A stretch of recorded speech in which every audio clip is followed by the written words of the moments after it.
اعوذ باللہ من الشیطان الرجیم اما بعد فاعوذ باللہ من الشیطان الرجیم بسم اللہ الرحمن الرحیم رب اشرح لی صدری ویسر لی امری واحلل عقدۃ من لسانی یفقهوا قولی۔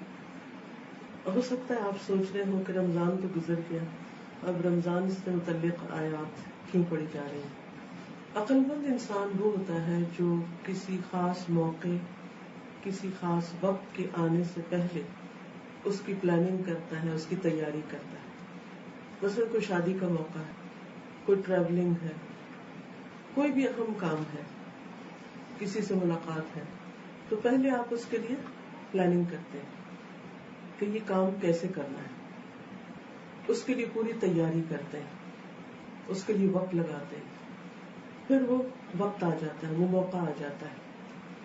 تو جتنی اچھی آپ کی پلاننگ ہوتی ہے، جتنی اچھی آپ کی تیاری ہوتی ہے، جتنی پہلے زیادہ آپ نے محنت کی ہوتی ہے، اس کے مطابق آپ کا وہ موقع اتنا ہی زیادہ اچھا خوبصورت گزرتا ہے۔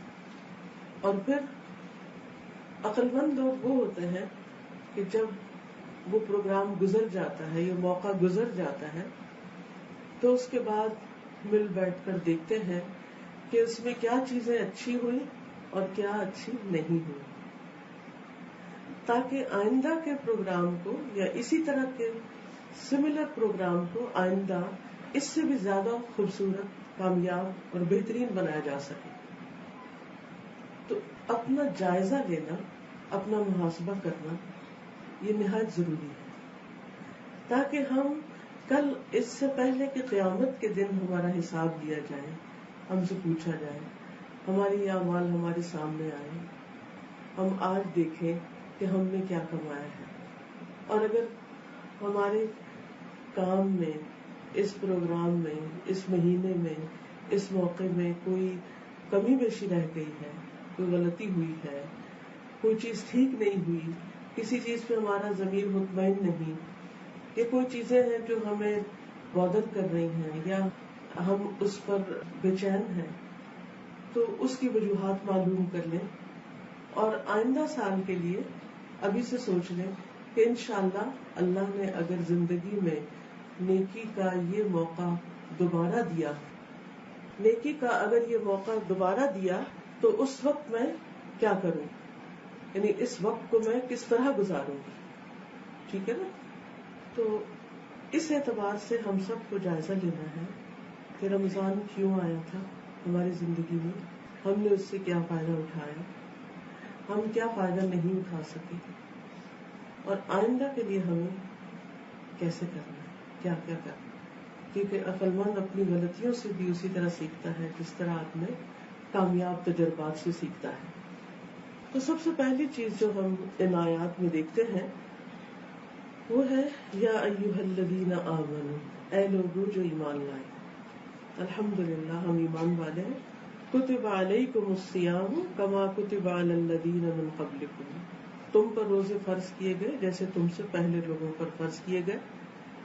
کیوں فرض کیے گئے؟ لعلکم تتقون، تاکہ تم تقوی والے بن جاؤ، تاکہ تم تقوی حاصل کرو۔ تو یہ تھا ہول سول مقصد رمضان کے آنے کا، کہ ہمارے اندر تقوی پیدا ہو جائے۔ رمضان میں دن کو روزہ رکھنا، رات کی تراویح اور قیام، اور پھر اس کے علاوہ بھی نیکی، صدقہ، خیرات، جو بھی اللہ تعالیٰ توفیق دے، یہ ساری چیزیں اصل میں ایک خاص مقصد کو حاصل کرنے کے لیے تھی، اور وہ تقوی۔ اب ہمیں اپنے آپ سے پوچھنا چاہیے کہ کیا واقعی رمضان گزرنے کے بعد مجھے یہ محسوس ہوتا ہے کہ میرے اندر تقوی پیدا ہوا ہے، یا جو تقوی پہلے تھا اس میں اضافہ ہوا ہے۔ رمضان کے بعد میری ایمان کی حالت، میری ایمان کی کیفیت، اس میں پہلے سے زیادہ اضافہ ہوا ہے۔ ہم سب اپنے آپ سے پوچھیں کہ کیا واقعی رمضان ہمارے ایمان میں اضافے کا ذریعہ بنا ہے؟ کیا رمضان میرے اللہ سبحانہ تعالیٰ کے ساتھ تعلق میں اضافے کا ذریعہ بنا ہے؟ کیونکہ تقویٰ کیا ہے؟ تقویٰ دراصل اللہ کا ڈر، اور اللہ کے ڈر کی وجہ سے گناہ چھوڑنے اور نیکی کے کام کرنے اور اطاعت کرنے کا نام ہے۔ گویا اللہ سبحانہ وتعالیٰ کے ساتھ تعلق بہتر ہونے کا نام ہے۔ ہم سب اپنے آپ کو رکھ کے دیکھیں، مثلا ٹوٹل مارکس اگر 10 ہیں تو اپنے آپ کو خود مارکس دیجیے کہ 10 میں سے میں نے کتنے حاصل کیے ہیں، 5 کیے ہیں، 8 کیے ہیں، 10 کے 10 کیے ہیں۔ اگر ہماری دل کی کیفیت، تقویٰ چونکہ دل میں ہوتا ہے نا، اس لیے دل کی کیفیت کی بات کر رہی ہوں، اگر ہمارے دل کی کیفیت، ہماری ایمانی حالت، ہمارا توکل، ہمارا اللہ پہ یقین، ہماری اللہ تعالیٰ کے ساتھ محبت، ہماری اللہ تعالیٰ پر ڈپینڈنسی، اس کے ساتھ ہماری مناجات، سرگوشیاں، دعائیں اور ایک قرب کا احساس پہلے سے بڑھ چکا ہے، تو گویا رمضان ہمارے لیے بہت بڑی نعمت ثابت ہوا ہے، بہت فائدے کی چیز ثابت ہوا ہے، اور اس پر واقعی ہمیں پھر خوش ہونے کا حق ہے، اور اس خوشی میں لعلکم تشکرون، شکر ادا کرنا چاہیے۔ لیکن اگر وہ پہلے جیسا ہی ہے، بس یوں ہے جیسے کہ جا رہے تھے اور اچانک کسی اور فیز میں داخل ہو گئے، پھر وہ فیز ختم ہوا تو پھر پہلے واپس، جیسے ہوتا ہے نا بچے گیمز کے لیے جاتے ہیں، پھر گیم شروع کرتے ہیں، پھر وہ گیم ختم ہو جاتی ہے، بس اس کے بعد واپس اپنے ویسے کے تیسے۔ تو کیا ایسا تو نہیں تھا کہ بس ایک گیم تھی جو ہم نے کھیلی اور اس کے بعد بات ختم، ہم پھر وہیں کے وہیں، جس دنیا سے ہم نکل کر گئے تھے اسی دنیا میں پھر واپس آ گئے ہیں، زندگی پھر وہی کی وہی ہے، اور ہماری کسی عمل میں کوئی تبدیلی نہیں آئی۔ تو پھر رمضان کے ہماری زندگی میں آنے کا اصل مقصد پورا نہیں ہوا۔ اگر ہماری عبادات بہتر نہیں ہوئی، اگر ہماری دعا بہتر نہیں ہوئی، دعا میں خوب کنسنٹریشن، دعا کی طرف رغبت، دعا کا شوق، دعا کی محبت، دعا کے لیے ایک تڑپ، ایک حرص کہ دعا کا موقع مل جائے، جیسے رمضان میں ایک حرص ہوتی ہے نا، روزے میں دعا قبول ہوتی ہے، سحری کے وقت دعا قبول ہوتی ہے، جتنی زیادہ سے زیادہ ہو سکے میں دعائیں کر لوں، تو کیا وہ حرص ابھی بھی باقی ہے یا بس وہ ایک وقت کے لیے تھی اور ختم ہو گئی؟ ٹھیک ہے، میں سمجھتی ہوں کہ رمضان کی برکتیں رمضان میں ہی ہوتی ہیں، عام دنوں میں وہ چیز نہیں ہوتی، لیکن ہر رمضان دراصل ہمیں پہلے سے بہتر بنانے کے لیے آتا ہے۔ تو مومن کا ترقی کا سفر ساری زندگی ہوتا ہوتا ہوتا ہوتا یعنی جب وہ موت کے قریب پہنچے تو وہ ٹاپ پر ہو، وہاں سے نہیں جہاں سے شروع ہوا، وہاں نہ ہو، واپس نیچے نہ آئے، اوپر جانے والا ہے۔ تو یہ چیز صرف آپ اپنا جائزہ اور اپنا محاسبہ خود کر سکتے ہیں، یہ کوئی کسی کے لیے کر ہی نہیں سکتا۔ بس اگر آپ مجھے یہ کہیں کہ میں آپ کو بتاؤں کہ آپ پہلے سے اچھے ہوئے یا نہیں ہوئے، تو میں کیسے بتا سکتی ہوں؟ نہیں بتا سکتی، کیونکہ تقویٰ کا تعلق دل سے ہے، اور دل تو مجھے خود ہی پتا ہے کہ میرے دل میں کیا ہے، کوئی اور تو دیکھ کے بتا نہیں سکتا وہاں سے، پھر اور تو کوئی بتائے گا نہیں، لہٰذا ہمیں خود ہی اپنے پہ یہ محنت کرنی ہے، ٹھیک ہے؟ تو آپ جتنے بھی رمضان میں کام کرتے تھے ان سب کی ایک لسٹ بنا سکتے تھے کہ یہ کرتی رہی، اور ان میں سے ابھی کتنے جاری اور کتنے چھوٹ گئے، اور ہاں اس رمضان میں کیا کمی کوتاہی رہ گئی، یعنی یہ بھی لسٹ بنائے کہ کیا اچھے اچھے کام کرتے ہیں اپنے لیے پرسنل، کسی کو نہ دکھائیں، اور کیا چیزیں جو ہے نا وہ نہیں کی جو ہونی چاہیے تھی، کیونکہ ضمیر ہمیں ضرور بتاتا رہتا ہے یہ بھی ہونا چاہیے تھا، یہ نہیں کیا، یہ نہیں کیا، ان کو بھی دیکھ لیں اور پھر وجوہات دیکھ لیں، کام کرنے کی وجوہات کیا تھی، کس چیز نے مدد دی آپ کو نیک کام کرنے پر، اور نہ کرنے کی وجوہات کیا تھی، کیا چیزیں رکاوٹ بنی، آڑے آئیں کہ آپ نہیں کر سکے۔ کچھ رکاوٹیں جینون ہوتی ہیں، آپ ان سے بھاگ نہیں سکتے، لیکن کچھ رکاوٹیں کیسی ہوتی، وقتی ہوتی ہیں، لیکن اپنے نفس کی ہوتی ہیں، اندر کی ہوتی ہیں، باہر کی نہیں ہوتی۔ تو اس لیے ہمیں اپنا جائزہ خود لینا ہے، پھر یہ بھی دیکھیں کہ کن کن چیزوں نے نیکی کے کاموں پر آپ کی مدد کی، کس وجہ سے آپ نیکی میں تیز ہوئے۔ ہو سکتا ہے وہ کوئی دورہ قرآن ہو، ہو سکتا ہے وہ کوئی آپ کا دن بھر قرآن پڑھنے کا ایک روٹین ہو جس کی وجہ سے آپ کا دل نرم ہوتا اور پھر آپ کے اندر جوش پیدا ہوتا میں کوئی اور اچھا کام کروں. ہو سکتا ہے وہ رات کی تراویح کی نماز ہو جو آپ جا کے مسجد میں ادا کرتے ہو, جس کے بعد آپ کا ایمان وہ اتنا بڑھ جاتا ہو کہ پھر آپ کا دل چاہتا ہو کہ اچھا ابھی تو میں کچھ اور بھی کروں. ہوتا ہے نا, ہر ایک کا ٹریگر ہوتا ہے, وہ اس کے لیے ایک پش بنتا ہے کہ یہ کرو, اس سے اس کے یعنی وہ کون سی خاص نیکی تھی رمضان میں کہ جس نے آپ کو اور زیادہ قوت بخشی مزید نیکی کرنے کی, یعنی جس کی وجہ سے آپ کو شوق بڑھا نیکی کرنے کا, ہمت بندی نیکی کرنے کی, وہ کیا چیزیں تھی؟ ان کو بھی لکھ کے رکھ لیں کہ آئندہ رمضان میں یہ چیز ضرور کرنی ہے کیونکہ اس کی وجہ سے مجھے مزید نیکی کا شوق پیدا ہوا. اب دیکھیے کہ جب رات کو تراویح کی نماز میں ہم کھڑے ہوتے ہیں اور اللہ کے فضل سے جب قرآن سمجھ میں آ رہا ہوتا ہے, کیونکہ شہر رمضان الذی انزل فیہ القرآن, اس مہینے میں یہ قرآن نازل ہوا تھا, اور اس مہینے کو فضیلت بھی اس وجہ سے دی گئی کہ اس میں قرآن نازل ہوا تھا, اور اس مہینے میں قرآن جس طرح سمجھ میں آتا ہے اور جس اینگل سے سمجھ میں آتا ہے وہ عام دنوں میں اس طرح سمجھ میں نہیں آتا. اور پھر روزے کی حالت میں پڑھنے سے, سننے سے, اور رات کو, اور پھر آخری عشرے میں خاص طور پر رات کا قیام, یہ ساری چیزیں ایمان میں اضافے کا ذریعہ. لیکن اگر یہ چیزیں ہمارے ایمان میں اضافے کا ذریعہ نہیں بنی تو ہم سب کو فکر کی بھی ضرورت ہے. یہ بالکل ایسے ہی ہوتا ہے کہ جیسے ایک صحت مند انسان جب کوئی غذا کھاتا ہے تو وہ اس کو لگتی, وہ اس کے لیے طاقت کا ذریعہ بنتی, لیکن ایک بیمار انسان جب غذا کھاتا ہے تو بعض اوقات وہ اس کو کچھ بھی فائدہ نہیں دیتی بلکہ الٹا اس کی بیماری میں بھی اضافہ کر دیتی. تو ہم کہاں کھڑے, ہمیں مختلف چیزوں کا اثر کیسے ہوا, وہ کون سی جگہ تھی, وہ کون سا مقام تھا, وہ کون سی رات تھی, وہ رات کا کون سا حصہ تھا, وہ دن کا کون سا وقت تھا, وہ کون سا کام تھا جس میں میرا دل پگھلا, جس میں میں نے اللہ کا شدید قرب محسوس کیا, اور جس میں واقعی مجھے ایسا لگا جیسے میرے اندر تقویٰ ڈال دیا گیا ہے, کچھ اندر آ گیا ہے, دل کی حالت بدل گئی. دل کے جو نا محسوسات ہوتے ہیں. اب دیکھیے اس کو ایک چھوٹی سی مثال سے سمجھیے. آپ سب نے قرآن پڑھا, سنا, ترجمہ سب کو پتا ہے.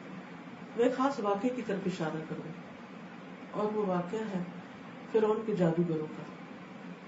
فرعون کے جادوگر پورے ملک سے چند لوگ نہیں تھے, ہر طرف سے دوڑے آئے تھے, اور ماہر جادوگر جو تھے, بڑے بڑے جادوگر جن کی بڑی ویلیو تھی, یعنی اپنے دور کے بڑے سمجھدار لوگ جس کو کہتے ہیں, بڑے قابل, کیونکہ اس دور میں سب سے زیادہ کامل شخص اور بہت بڑا شخص اس کو مانا جاتا تھا جو بڑا جادو کر سکتا تھا, اس کی اتنی بڑی ویلیو. تو وہ عام لوگ نہیں تھے, وہ بڑے قابل لوگ تھے, ماہر, بکل سحار علیم, ماہر جادوگر تھے.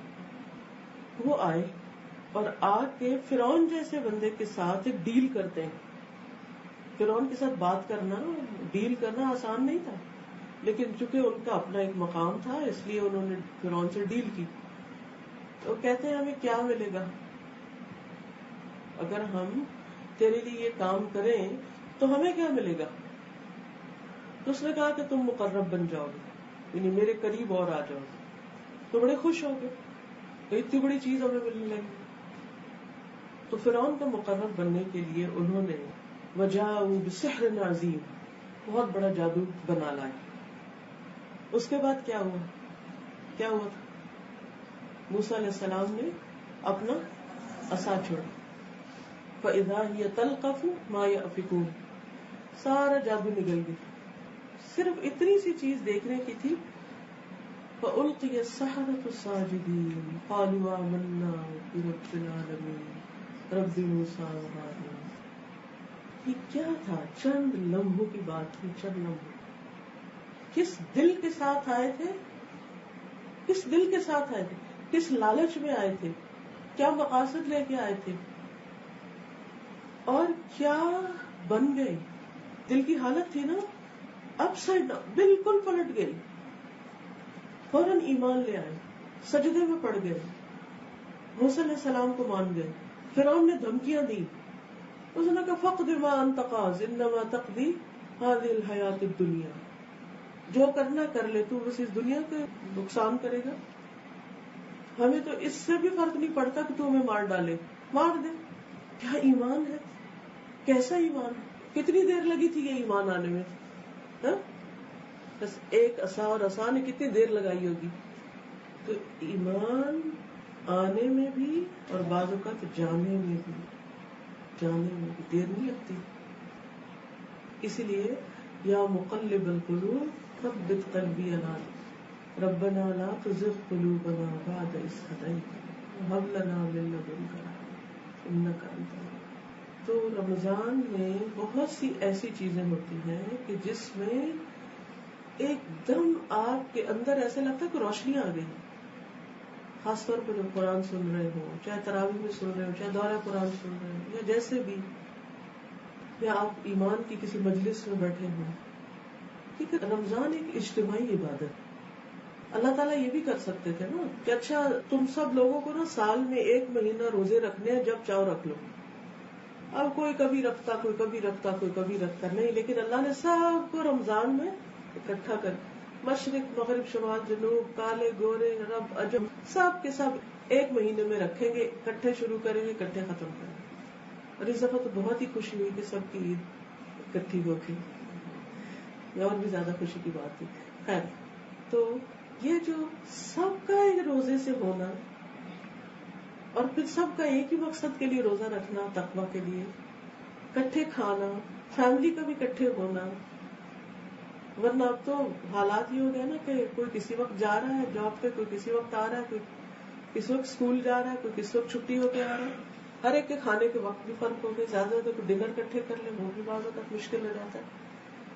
تو رمضان نے سب کو اکٹھا بھی کر دیا صبح شام, مجبوراً سب کو ایک ہی جگہ بیٹھنا پڑا. آپس کی محبتیں بھی بڑھی, اور ان آپس کی یہ محبتیں جو بڑھتی ہیں نا, اس سے بھی ایک ایمان بڑھتا ہے. کیونکہ صلہ رحمی جو ہے نا, رشتوں کا آپس میں جڑنا, چاہے وہ اپنے ہی بچے ہوں, سب سے پہلا حق تو ان کا ہے نا, چاہے اپنے ہی بہن بھائی ہوں, چاہے اپنے ہی ماں باپ ہوں. تو جو خون کے رشتے ہیں ان کے ساتھ بیٹھ کے آپ کھاتے پیتے ہیں تو کیا ہوتا ہے, آپ اللہ کا ایک حکم پورا کر رہے ہوتے ہیں, یعنی اس سے بھی ایمان بڑھتا ہے. اور پھر سحری جب کھاتے ہیں تو فرشتے دعائیں کر رہے ہوتے ہیں, وہ بھی ایک ایمان بڑھانے کا وقت ہوتا ہے. پھر ایک دوسرے کو یاد دہانی کراتے ہیں. میں تو بیچ بیچ میں کہتی تھی والمستغفرین بالاسحار, وہ بچے ہوتے ہیں نا, بعض اوقات اگر یہ کرو یہ کرو یہ کرو یہ کرو, وہ ذرا ڈسٹرب ہو جاتے ہیں. تو اگر آپ چھوٹی سی آیت ریمائنڈر دے دیں, جیسے ہم نے فونز پہ ریمائنڈر لگائے ہیں, اگر بس اس طرح کا کوئی ریمائنڈر آپ دے دیں نا, لمبی بات نہ کریں, بچوں سے تو بڑا فائدہ ہوتا ہے. تو وہ سر ہلا دیتے ہیں, ہاں ٹھیک ہے. اور اگر آپ اپنی زبان میں تقریر شروع کریں تو وہ پھر ایسے دیکھتے ہیں کہ آپ کیوں ایسی بات کریں. تو یہ بھی ایک ایمان بڑھانے کا ذریعہ ہے. ٹھیک. پھر صدقہ خیرات جو ہے, ایک کھجور تو کیا, آدھی کھجور سے بھی کسی کا روزہ آپ کھلواتے ہیں. وہ نہ صرف یہ کہ روزہ کھلنے کا ثواب, بلکہ جہنم کی آگ سے بچنے کا ذریعہ بھی ہے. کیونکہ حدیث میں آتا ہے نا کہ اتقوا النار ولو بشق تمرۃ, آگ سے بچو خواہ کھجور کا شق تک ٹکڑا, کھجور کا ٹکڑا دے کے کسی کو کیوں نہ بچو. وہ بھی کتنی اچھی کیفیت ہوتی ہے کہ آپ میز پہ بیٹھے ہوئے, آپ دوسرے کو کہتے ہیں آپ پہلے کھول لیں, آپ لے لیں, آپ لے لیں, سب کو دے رہے ہوتے ہیں. اور پھر خواتین تو بہت ہی ثواب لیتی ہیں, سب کو کھلاتی ہیں. تو یہ سب چیزیں کیا تھی, دراصل ایمان بڑھانے کا ذریعہ. پھر کچھ کام ہم کرنا چاہتے تھے لیکن ہم نہیں کر سکتے, اس کا وجہ سبب معلوم ہے, وہ کیوں نہیں ہوا. اچھا, کچھ وجوہات جینوئن ہوتی ہیں, لیکن کچھ وجوہات کی سمجھ ہی نہیں آتی کیا مسئلہ کیا ہے, کیوں نہیں ہو رہا یہ کام. پھر کہتے ہیں کسی کی نظر لگی ہوئی ہے, پناہ ہے, رکاوٹ آ رہی ہے, ہم کرنا چاہتے ہیں لیکن ہو نہیں پا رہا. بس کام ہوتے ہوتے رک جاتا ہے. تو بعضوں کو تو نیکی کے کئی کام بھی ہوتے ہوتے رک جاتے ہیں. کیوں؟ کیا چیز رکاوٹ ہے؟ اس میں ہمارے اپنے ہی گناہ رکاوٹ ہوتے ہیں، ہماری اپنی غلطیاں بعضوں کا رکاوٹ ہوتی ہیں. کیونکہ یہ ہو نہیں سکتا اللہ سبحانہ وتعالیٰ کسی کو نیکی کا موقع نہ دے الا یہ کہ کوئی اپنے لیے خود ہی رکاوٹ کھڑی کرے. تو اس کے لیے بھی اسی لیے استغفار بتایا گیا. جب استغفار انسان پڑھتا ہے تو رکاوٹیں دور ہوتی ہیں، یعنی گناہ جو آگے رکاوٹ بنے ہوئے تھے وہ صاف ہو جاتے، کوڑا کر دیتا ہے، راستہ صاف ہو جاتا ہے جب آپ استغفار کرتے ہیں. کیونکہ رمضان سے پہلے ہم جو پڑھتے ہیں کہ لیکچر سنتے ہیں، کتابیں پڑھتے ہیں، یہ بھی کریں گے یہ بھی کریں گے، کچھ چیزیں ہو جاتی کچھ نہیں ہو پاتی. جو نہیں ہو پاتی اس کی وجہ جان. اور پھر اس کے بعد یہ ہے کہ آئندہ سال کو ہم نے بہتر کیسے بنانا. اس کے لیے آپ اپنی یادداشت کے لیے ایک چھوٹی سی ڈائری بنا لیں اور اس میں چیزیں نوٹ کر کے رکھ لیں. ابھی تازہ ہے اس رمضان میں جو کام آپ کرتے رہے ہیں آپ کے ذہن میں تازہ ہے، یہ کام میں نے ایسے کیا یہ ایسے کیا. کیونکہ جب تک اگلا رمضان آئے گا نا ہم یہ چیزیں بھول چکے ہوں گے، پھر ہمیں اتنا ڈر لگ رہا ہوگا ہاں رمضان آ رہا ہے، پتہ نہیں روزہ رکھ سکیں گے کہ نہیں، گرمی کا روزہ ہے، پتہ نہیں یہ کر سکیں گے. سب چیزیں کتنا اچھا کو پتا چلا روزے. کون کہتا مجھے روزہ لگا؟ کسی کو بھی نہیں لگا. ایسی برکت تھی کہ نہ بھوک نہ پیاس. اور اگر چھوٹی موٹی پیاس وہ خشک ہوا بھی تو وہ ایسا نہیں کہ بھی ہمیں پانی نہ ملے تو ہماری جان نکلتی، کچھ بھی نہیں. بس نیچرل ڈرائنس ہے، وہ بھی ختم ہو گئی. تو اصل بات یہ ہے کہ ہم یہ جائزہ لیں کہ ہمارے اندر تقویٰ آیا ہے کہ نہیں آیا، اور آیا ہے تو کتنے نمبر ہم اپنے آپ کو دیتے ہیں. اچھا اب اس کی علامتیں کیا ہوں گی؟ تقویٰ کی علامتیں کیا ہوں گی؟ تقویٰ کا لفظ جو ہے نا وقا یقی سے ہے. وقا یقی وقایا، ٹو پروٹیکٹ کرنا، بچانا. ٹھیک ہے، اپنے آپ کو بچانا. کس چیز سے بچانا؟ کس چیز سے بچانا؟ اللہ کی نافرمانی سے بچانا. اپنے ہر اس کو، اپنی مثلاً اپنی نگاہوں کو، اپنے کانوں کو، اپنی زبان کو، اپنے دل کو، برے خیالات، سوچوں کو، سب چیزوں کو بچا کے رکھنا، انہیں محفوظ کرنا. کیونکہ روزے میں یہ کس طرح ہوتا ہے کہ انسان جب دل میں کوئی برا خیال آنے لگے تو انسان کہتا ہے میں روزے سے، چھوڑو اس کو. زبان سے کچھ نکلے گا انسان کہتا ہے چھوڑو میں روزے سے. کچھ دیکھ رہا ہے میں روزے سے، سننا نہیں چاہتا میں روزے سے، میرا روزہ خراب ہوگا، میرا روزہ خراب ہوگا. جیسے کھانا نہیں کیونکہ میرا روزہ خراب ہوگا، پینا نہیں میرا روزہ خراب ہوگا، وقت پہ نمازیں پڑھنی کیونکہ روزہ خراب ہو جاتا. ہر چیز اس لیے کرتے چلے جاتے کہ کوئی روزہ نہ خراب ہو. تو آپ سوچئے کہ یہ جو ہے نا بچانا بچ بچ بچ بچ بچ کے نکلنا. حضرت عمر رضی اللہ تعالیٰ عنہ کو بڑی فکر تھی کہ تقویٰ کیا ہوتا ہے پتہ چلے، ہم میں سے ہر ایک کو ہونی چاہیے. تو انہوں نے کعب احبار سے پوچھا، تو بہت بڑے عالم تھے، ان سے پوچھا تھا تقویٰ کیا ہوتا ہے. تو انہوں نے کہا کسی جنگل میں چلے جو خاردار ہو، کانٹوں والا ہو، اور اگر چلے تو کیسے چلے. تو انہوں نے کہا کہ اپنا دامن بچا کے. کہا دنیا ایک خاردار جنگل ہے، کانٹوں والا جنگل ہے، اس میں چلتے چلتے اپنا دامن بچا بچا کے چلنا، یہی تقویٰ ہے. اپنے آپ کو بچائے جاؤ، بچاتے جاؤ بچاتے جاؤ، یہ تقویٰ ہے. تو اب آپ بتائیے مجھے کہ رمضان میں تو ہم اپنے آپ کو بچاتے رہے، کیا وہ اسٹرینتھ اب بھی باقی ہے کہ ہم اس کے بعد بھی یہ پریکٹس، اب 2-3 دن تو 4 دن شاید گزر گئے رمضان کو، کیا وہ بچنے کی وہ صلاحیت اور قوت اور احساس، ایٹ لیسٹ احساس، باقی چیزیں تو بات کی بات ہے، یہ احساس کہ ہم نے بچانا ہے، کیا وہ ہے؟ تو اب میں چاہتی ہوں کہ آپ لوگ بھی بیچ میں شریک ہوں ڈسکشن کے، اور آپ اپنے تجربات بتائیں گے کہ کس چیز سے آپ کا ایمان زیادہ بڑھتا تھا، کس چیز سے گھٹتا تھا. اور یہ کنٹرول جو ہے، سیلف کنٹرول، جیسے گاڑی چلانی آتی ہے آپ لوگ کو، یا تو خیر چلانے نہیں دیتے، آتی بھی تو شاید بھول ہی گئی ہے آپ کو. بریک لگانے کا تو پتا ہے نا، آپ نے جو چلاتے ہیں بریک لگاتے ہیں، بریک کب لگاتے ہیں گاڑی؟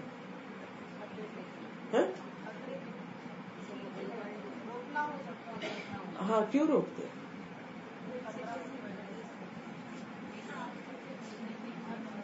گاڑی کو بریک کیوں لگاتے ہیں؟ اس لیے لگاتے ہیں تاکہ ٹکر نہ ہو نا. ٹکر ہوئی تو کیا ہوگا؟ ہم گاڑی کو تو دوسری گاڑی کے ساتھ لگنے سے بچاتے ہیں، مگر انسان کے ساتھ ٹکر نہ لگائے اس سے اپنے آپ کو بریک کم ہی لگاتے ہیں. وہاں بھی تو بریک لگانی چاہیے. جب نہیں لگاتے بریک تو پھر کیا ہوتا ہے؟ گاڑی کو نقصان ہوتا ہے یا نہیں ہوتا؟ بڑی ٹکر لگی تو بڑا نقصان ہوگا، چھوٹی لگی تو چھوٹا، لیکن ہوگا کچھ نہ کچھ ضرور ہوگا. اسی طرح جب انسان کے ساتھ معاملہ کرتا ہے اور ٹکر لگاتا ہے تو نقصان ضرور ہوتا ہے، چھوٹا ہوتا ہے یا بڑا ہوتا ہے، بہرحال ایمان کا نقصان ہوتا ہے. تو یہ تقویٰ جو ہے نا، یہ بریکیں لگانا ہے، ساری زندگی بریکیں لگانا ہے اپنے آپ کو. اور بریک لگانے کے لیے کیا چاہیے ہوتا ہے؟ سمجھ، کانشیسنیس، اور بر وقت ایکشن لینا، اور پھر قوت چاہیے ہوتی ہے. فوراً آپ لگائیں، کیونکہ بعض ٹکریں ایسی ہوتی ہے کہ جان لیوا ہوتی ہے، ہلاکت خیز ہوتی ہے، انسانوں کی زندگیاں ختم ہو جاتی ہیں جہاں بریکیں فیل ہو جاتی ہیں. یہاں تو کئی حادثات، واقعات آپ نے سنے پڑے ہوں، ایک نہیں کئی لوگ مر جاتے ہیں. اسی طرح بعض اوقات جب ہم اپنے آپ کو بریک نہیں لگاتے تو ایمان کے جانے کا اور نقصان کا، اخلاق کے، تقویٰ کے بہت بڑے نقصان ہو سکتے. بہت ضرورت ہے.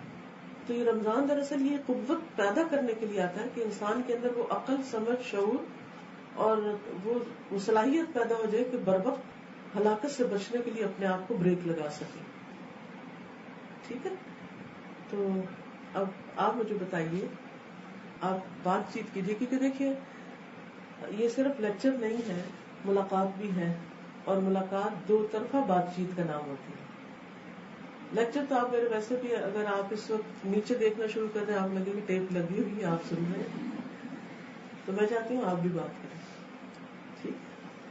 تو میرا پہلا سوال یہ ہے کہ رمضان کا ہمارا گول تھا کہ ہمارے اندر تقویٰ پیدا ہو جائے. کس کس چیز سے آپ کے تقویٰ میں اضافہ ہوا؟ کیا چیز آپ کے ایمان میں اضافے کا ذریعہ بنی؟ جی. السلام علیکم. سازا ہم لوگ قرآن پاک ماشاء اللہ پڑھتے ہیں، سنتے ہیں آپ سے، بس باقی جو تجوید میں ہم لوگ سنتے ہیں تو قاری سے مجود سنتے ہیں. لیکن جب اس دفعہ قرآن سنا تراوی میں، جب سمجھ آ رہا تھا اس فیلنگ کے ساتھ، جس فیلنگ کے ساتھ امام پڑھ رہے ہوتے ہیں، تو اس نے بہت روایا بھی، ہنسایا بھی. اس سے بہت فرق پڑا. مجھے لگا کہ اس سے زیادہ اور کسی چیز سے فرق نہیں پڑا.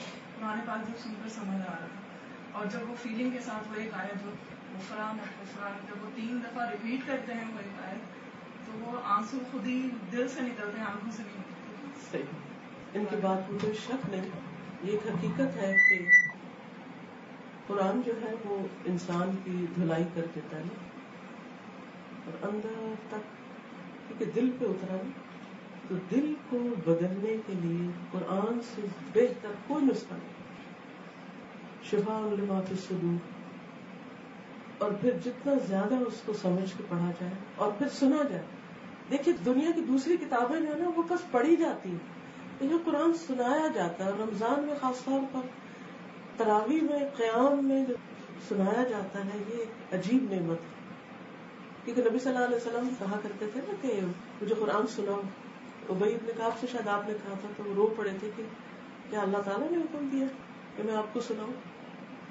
اور پھر اس میں خاص طور پر جب بعض اوقات ایسا بھی ہوتا ہے نا، انسان ہے وہ ہر وقت 100% کنسنٹریشن نہیں بھی رہتی، لیکن جو ہی قاری صاحب اوپر انہوں نے لمبا کیا کسی چیز کو، ریپیٹ کیا، تو وہ انسان کہتا ہے کیا ہوا، پھر توجہ ہو جاتی. السلام علیکم ورحمۃ اللہ وبرکاتہ. مطلب مجھے صبر کر کے بیٹھے رہے نا سارا دن روزے کے ساتھ، اور شعوری طور پر کہ یہ نہیں کرنا، یہ نہیں کھانا ہے، یہ ایسا نہیں کرنا، اس سے تقویٰ کا لیول الحمدللہ اللہ تعالیٰ نے انکریز کیا. یعنی سیلف کنٹرول آیا. اور افطار اور سحری میں بھی